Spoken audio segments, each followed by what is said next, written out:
Cindy Chen from Quantitative Methods in the Social Sciences, presenting Are New York State's Cash Bail Decisions Fair?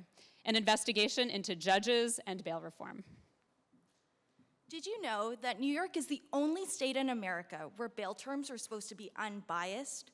In other words, judges are supposed to set bail, which is money paid for a defendant's release from jail prior to their trial, based solely on two conditions: their ability to pay bail, as well as their risk of missing court.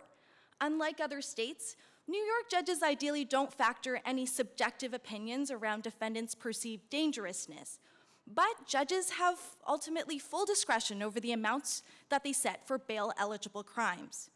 So that begs the question: do New York judges really follow through with unbiased cash bail decisions?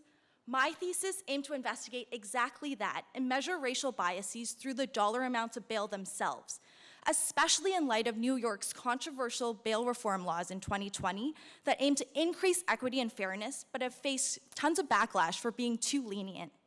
Using data around defendants' demographics, their criminal history, charges, as well as their estimated income, I used an uncommon approach called Bayesian statistics to measure the role that race plays. I chose this approach for two reasons. First, it's very effective at understanding how bail amounts and effects can range across all possible bail hearings, as well as by specific judge, and it makes for an effective visual storyteller.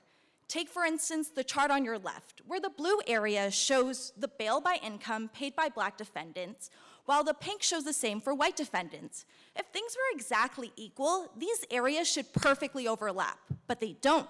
The blue area is always higher, which is consistent with my findings that Black defendants generally pay 2 to 11% more on generally by income.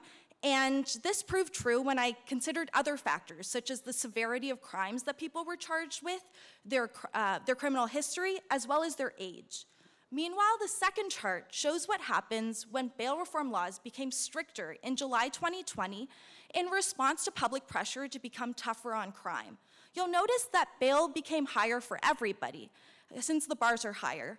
But it also exacerbated the racial discrepancy paid by Black defendants, increasing the bail gap by 70%.